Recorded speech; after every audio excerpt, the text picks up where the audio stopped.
Dear students, आज हम discuss करेंगे osmotic pressure method for determination of molecular weight. यानी आप सब्सटेंसेस का मॉलिक्यूलर वेट डिटरमाइन कर सकते हैं बाय ऑस्मोटिक प्रेशर। और सब्सटेंसेस में जैसे पॉलीमर्स आते हैं, तो पॉलीमर का सपोज अगर हमें मॉलिक्यूलर वेट डिटरमाइन करना हो तो हम ऑस्मोटिक प्रेशर मेथड इस्तेमाल कर सकते हैं। और ऑस्मोटिक प्रेशर मेथड जो है वो है बेस्ड ऑन ऑस्मोसिस। अब ऑस्मोसिस क्या होता है?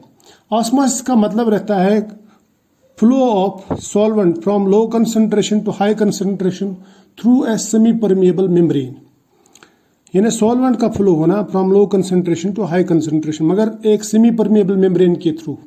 अब अगर सॉल्वेंट फ्लो होता है from high concentration to low concentration, तो उसको हम कहते हैं रिवर्स ऑस्मोसिस। रिवर्स ऑस्मोसिस जो है ये स्पॉन्टेनियस प्रोसेस नहीं है, जबकि जो ऑस्मोसिस है वो स्पॉन्टेनियस प्रोसेस है। रिवर्स ऑस्मोसिस के लिए हमें एनर्जी लगानी पड़ती है, जैसे प्रेशर लगाना पड़ता है।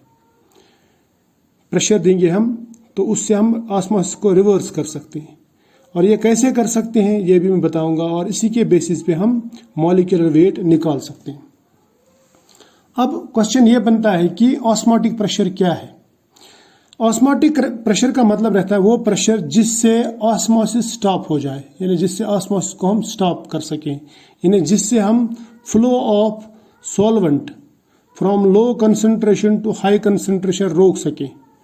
अगर हम यहाँ से प्रेशर लगा के इस फ्लो को रोक सकते हैं तो वहाँ पे कितना प्रेशर लगता है इस फ्लो को रोकने के लिए, स्टॉप करने के लिए ऑस्मोसिस, उसको हम कहते हैं ऑस्मोटिक प्रेशर।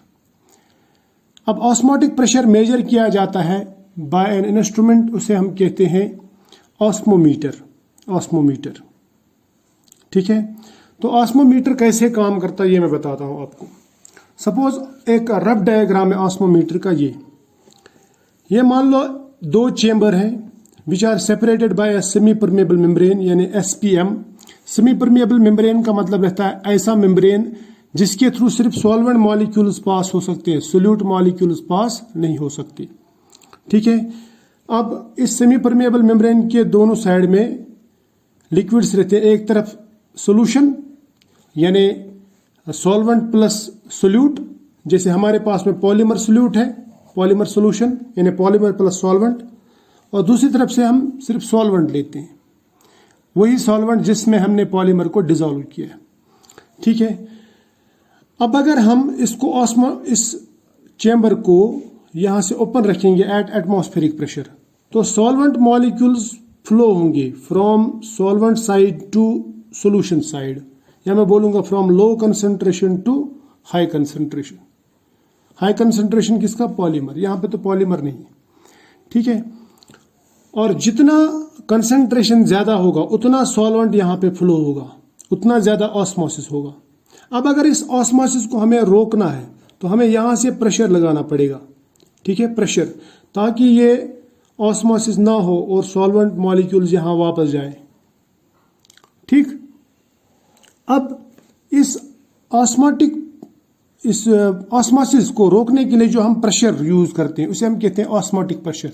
अब ये जो ऑस्मोटिक प्रेशर है ये ज्यादा कब लगेगा और कम कब लगेगा, यानी ये जो रिक्वायर्ड प्रेशर है जिसकी हमें रिक्वायरमेंट है, ये ज्यादा कब लगेगा और कम कब लगेगा, ये डिपेंड करेगा यहाँ सॉल्यूशन की कंसंट्रेशन पे।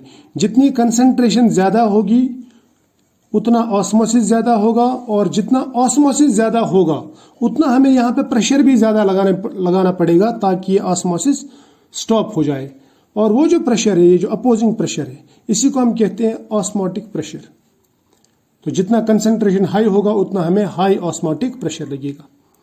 अब इस हाई ऑस्मोटिक प्रेशर या ऑस्मोटिक प्रेशर अगर सपोज हमने मेजर किया तो इससे हम मॉलिक्यूलर वेट कैसे डिटरमाइन कर सकते हैं? तो इसके लिए एक इक्वेशन है, उसे हम कहते हैं van't Hoff equation. Van't Hoff equation निकाली गई है, या मैं बोलूंगा ये एक मॉडिफाइड फॉर्म है आइडियल गैस इक्वेशन का। आइडियल गैस इक्वेशन क्या है? PV is equal to nRT, है ना। ये आइडियल गैस इक्वेशन है, आइडियल गैस इक्वेशन। इसमें P जो है प्रेशर है, V volume, N means number of moles, और ideal gas constant, and T is temperature. अब मैं अगर इस प्रेशर को हटा के यहाँ पे पाई लगा दूं, पाई means osmotic pressure, osmotic pressure. तो इस ऑस्मोटिक प्रेशर को मैं मेजर कर सकता हूं और इस ऑस्मोटिक प्रेशर की मदद से मैं मॉलिक्यूलर वेट निकाल सकता हूं। कैसे? देखो, यही इक्वेशन लेंगे, इसमें सिर्फ P की जगह पाई लगाएंगे और यहां पे जो N है, N mean number of moles, number of moles बराबर रहता है weight divide by molecular weight. ठीक है, तो हम इसके बदले में N के बदले में लिख सकते हैं weight divide by molecular weight. बात समझ में आ रही है? तो हम लिख सकते हैं फिर therefore pi V is equal to M by W by M into RT। Clear? अब इस इक्वेशन से हम इजीली मॉलिक्यूलर वेट निकाल सकते हैं। कैसे, वो बताता हूं मैं। देखो, हमारे पास में ये इक्वेशन थी। इस इक्वेशन में क्या करेंगे हम, ये जो V है यहाँ पे, इस V को इधर लेके आएंगे और W के नीचे रखेंगे। ये तो मल्टीपल में है तो या डिवाइड में है चल जाता है, तो हम इसको ऐसे भी लिख सकते हैं W बाई V, फिर है ना, W बाई V और RT बाई M। ठीक, W by V means mass per unit volume, volume of solution है ना, mass per unit volume of solution या grams per ml of solution. तो इसे हम कहते हैं कंसंट्रेशन, कंसंट्रेशन। ठीक है, ग्राम्स पर केजी लिखो या ग्राम्स पर लीटर लिखो, आप जिस तरह से भी कंसंट्रेशन ले सकते हैं ले लो, या हम ऐसे भी मोलरिटी ले सकते हैं ना, जैसे ग्राम्स ऑफ सोल्यूट पर लीटर ऑफ या पर केजी ऑफ सॉल्वेंट, उस तरह से आप ले सकते हैं मोलरिटी, या कितने ग्राम्स पर यूनिट वॉल्यूम है सोल्यूशन के, तो उस तरह से भी आप कंसंट्रेशन निकाल सकते हैं। तो यह आपको मिल जाएगी कंसंट्रेशन, ये है RT और यहाँ पे है डिवाइड बाय M। M क्या है? Molar mass.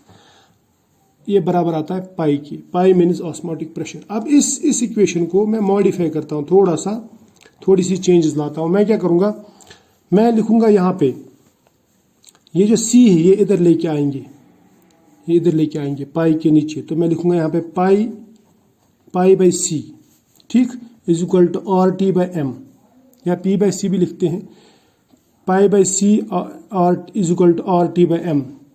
ये जो पाई बाई C है ये है osmotic pressure per unit concentration, इसे हम कहते हैं reduced osmotic pressure, reduced osmotic pressure.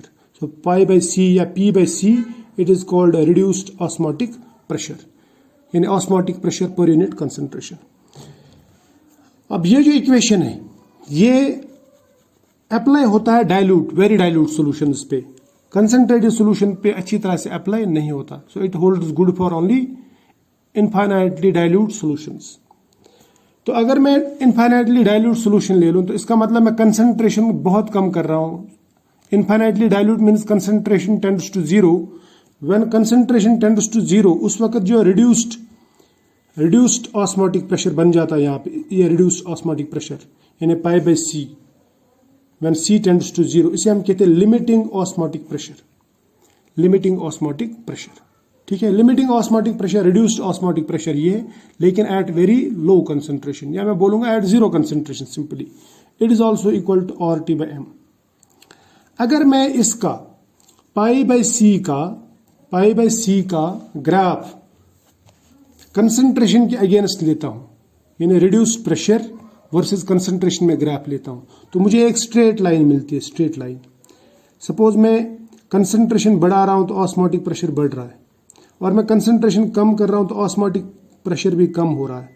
एक पर्टिकुलर कंसंट्रेशन तक हम ये वैल्यूज निकाल सकते हैं, उसके बाद में थोड़ा डिफिकल्ट हो जाता है, इसलिए हम क्या करते हैं, उस कंसंट्रेशन के बाद में हम इस ग्राफ को एक्स्ट्रापोलेट करते हैं ताकि हमें जीरो कंसंट्रेशन पे भी ग्राफ मिल जाए, जीरो कंसंट्रेशन। और जीरो कंसंट्रेशन पे जो रिड्यूस्ड प्रेशर हो जाता है, रिड्यूस्ड प्रेशर, उसे हम कहते हैं लिमिटिंग प्रेशर।